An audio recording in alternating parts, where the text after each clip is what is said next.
કચ્છમાં ગલી હોય કે રાષ્ટ્રીય ધોરીમાર્ગ, રસ્તામાં ખાડા છે કે ખાડામાં રસ્તા, એવી અત્યંત હાલાકી ભરી સ્થિતિ વચ્ચે 12 સપ્ટેમ્બરથી નો રોડ નો ટોલની સ્વૈચ્છિક ટ્રક હડલાતની જાહેરાત વચ્ચે છેલ્લા 3 દિવસથી કંડલા રાષ્ટ્રીય ધોરીમાર્ગ પર ટ્રાફિકની સમસ્યા અત્યંત ગૂંચવાઈ ગઈ છે।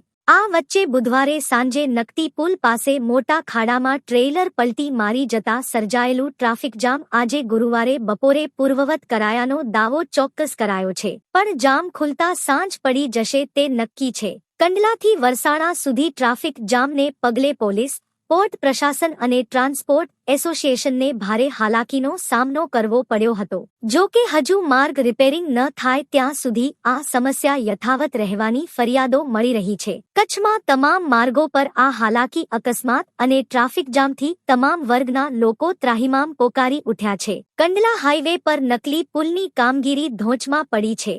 દૈનિક આ માર્ગ પર આમ પણ ટ્રાફિક જામ થાય છે। રોંગ સાઈડમાં પાર્કિંગ, તૂટેલા માર્ગો વચ્ચે સમસ્યાઓ વધી રહી હતી ત્યાં ગત રોજ વરસાદ બાદ માર્ગો પર પડેલા ખાડામાં ભારે વાહનો પલટી મારી જતા ટ્રાફિક અવરોધાવાનું શરૂ થયું હતું, જે આજે ગુરુવારે બપોર સુધી જારી છે। આજે સવારે એક ટ્રેલર પલટી મારી ગયા પછી ટ્રાફિક જામ થતા ભારે હોબાળો મચી ગયો હતો। જવાબદારો દોડતા થયા હતા, પરંતુ માર્ગ પર ટ્રાફિક જામને પગલે ક્ષતિગ્રસ્ત વાહનને હટાવવા માટે ક્રેન પણ ત્યાં પહોંચી શકે તેવી સ્થિતિ નહોતી। રાતભરથી હજારો વાહનોના થપ્પા લાગી જતા ચાલકો રીતસર બાનમાં આવી ગયા હતા। સવારે સ્થિતિ વધુ વણસતા પોલીસ, પોર્ટ પ્રશાસન અને ટ્રાન્સપોર્ટ એસોસિએશનના જવાબદારોએ અંતે દોડધામ કરીને માર્ગ પર ટ્રાફિક શરૂ કરાવ્યો હોવાનું જવાબદારો જણાવી રહ્યા છે, પણ સ્થિતિ ખરેખર એવી નથી।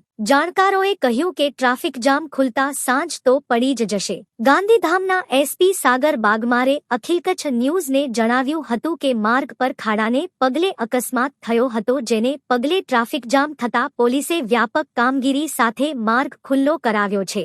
ગાંધીધામ ચેમ્બરના પ્રમુખ મહેશ પૂજના કહેવા મુજબ આ સ્થિતિ અતિ વિકટ છે।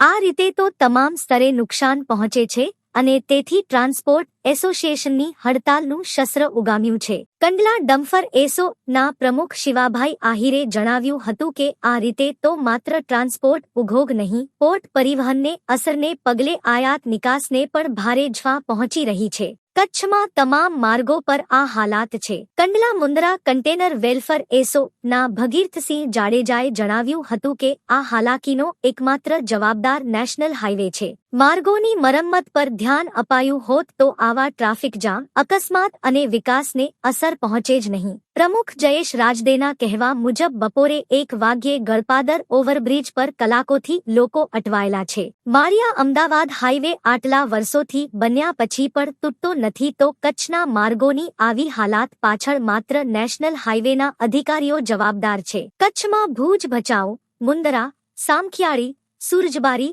ખાવડા રોડ આડેસર તમામ માર્ગો પર દૈનિક કરોડોની ટોલ વસૂલાત પછી પણ આ સ્થિતિ માટે કોઈ બોલવા તૈયાર નથી, ત્યારે જ ટ્રાન્સપોર્ટ એસોસિએશન હવે છેવટ સુધી લડી લેશે। જવાબદારોને પણ પોતાનું જવાબદારીનું ભાન નથી અને તેથી જ વિકસિત કચ્છના વિકાસને ભારે અસર પહોંચી રહી છે।